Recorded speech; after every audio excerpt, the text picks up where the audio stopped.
Zombie Apocalypse Chapter 7. Dream Sequence 2 Delta of Bunker Charlie, Episode 1, 17 May 2021. However, they had acquired the unknown virus, were enraged, violent, mindless zombies filled with savagery. Whatever had happened to them, whether they were byproducts of a biohazard experiment gone wrong or they had breathed in too much toxic air, had caused them to kill and devour any living thing they came across, including humans. We designated them as afflicted things. These afflicted things commonly bit and tore into the flesh of their victims. Usually once afflicted things had gotten their blade-sharp teeth into their victims, there wasn't much left. Afflicted things avoided human intestines. I wondered, were these the same creatures responsible for the carnage at Bunker Charlie? We were to clear out an airport that was infested with them, a major campaign spearheaded by the bigwigs at UN headquarters, code-named Wipe 'Em Clean. I was attached to a squad of 6 medics and RWO combat soldiers who functioned as guards. My partner, a guy from Hong Kong, standing 7 feet 3 inches and weighing 290 pounds, total muscle, was Liang Chi-chung, a former member of Hong Kong SWAT. He wanted us to call him the Red Communist Chinese Killer, but we called him HK Guy instead. HK Guy had geared himself up for combat, intending to survive the zombie apocalypse. He carried a shotgun, a special ops AR-15, and 3 sidearms. He had far more combat experience than L. For that reason, I followed his lead. 3 combat squads went into the entrance of Terminal 1 to clear out the afflicted things. A host of other squads had been tasked with clearing out other parts of the airport. The UNHQ bigwigs wanted Incheon International Airport in Seoul cleared of afflicted things so that airport could function once again. The medic squad was 25 meters from the 3rd squad. Thus far, nothing drastic had happened. The lead medic's radio was filled with shouts and screams, accompanied by a horrible uproar of agony and distress. Firefights erupted as all the other squads cleared every part of the airport. It sounded as if our guys were taking some heavy hits. Repeated requests for immediate evacuation and medical assistance were heard from almost every other squad clearing the airport, accompanied by pandemonium amid the firefights. All 6 medics were veterans of this type of conflict. The screaming didn't affect them. Their backpacks were twice their body weight. Each carried a sidearm M9. HK Guy was in front, the 6 medics were in the middle, and I was covering the rear. The leader of the 3rd squad spoke into the radio, doing a check with the lead medic. "Doc, radio check." The lead medic responded, 25 meters behind, all go.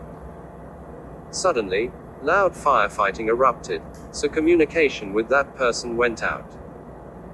The lead medic warned others with her stare. HK Guy checked the tracking device to ensure that we weren't farther than 25 meters behind the last combat squad. He said, "We're at 26 meters. Follow me." We turned a corner, where HK Guy paused with his weapon pointed forward. The firefights continued. The afflicted things screamed when the bullets ripped them apart. The leader of the 1st squad placed a distress call to medics. The lead medic said, "On our way." With HK Guy at the front, we rushed over there, running past the 3rd and 2nd squads, who were maintaining the defensive positions. None of them needed medical attention at the time. At the next corner, the entrance to the hallway, body parts of the afflicted things littered the ground, along with acid blood. The vast majority of the fallen afflicted things had died from being shot in the head. We'd been given strict orders to shoot the afflicted things in the head. There were about 50 of those things with their heads either shot off or shot into pieces. Their bodies were naked. Their fronts were marked by very large veins. Between that and the bullet holes, it was hard not to vomit. The afflicted thing's thick blood was also abnormal, extremely dark red and thick like glue, accompanied by the strong acidic smells of some unknown chemical. I was almost sure that these afflicted things and the other afflicted things were the end product of some biohazardous experiment gone amok, or else an experiment that had yielded favorable results to the North Korean mad scientists, as they had hoped.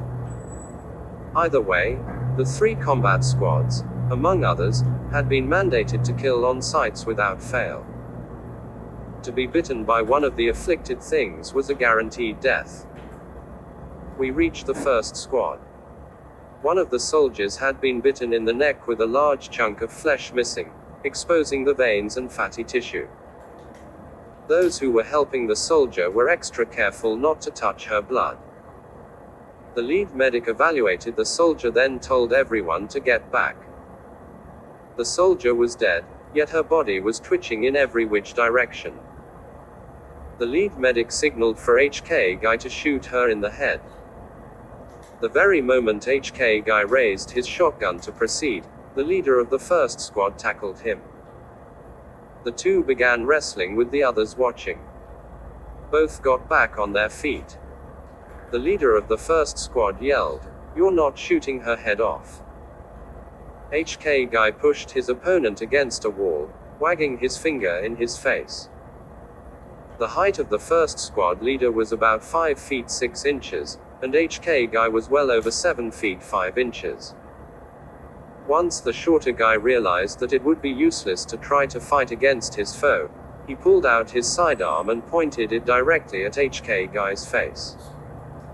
The lead medic yelled, "Take your weapon away from his face, or you'll face court-martial." The leader of the first squad used his left hand to take out his second sidearm, which he pointed directly at the lead medic's head. Everyone else stood still and watched. He yelled, "Let's see how you like having your head shot off." The lead medic yelled, "This type of offense will get you hanged." "I don't care," he responded. "No one's going to shoot one of my soldiers' heads off." The lead medic yelled, "Stand down." The leader of the first squad fired one shot above the lead medic's head. His other squad members pointed their weapons at the 8 of us. We pointed our weapons back at them. Had an accidental discharge happened with one side, assuming that the other side had fired first, it would mean a bloodbath. The second and third squads rushed over at the sound of a gunshot. Both squads froze in their tracks with their weapons down. The leader of the second squad yelled, "We're not each other's enemy. Those things are the enemy.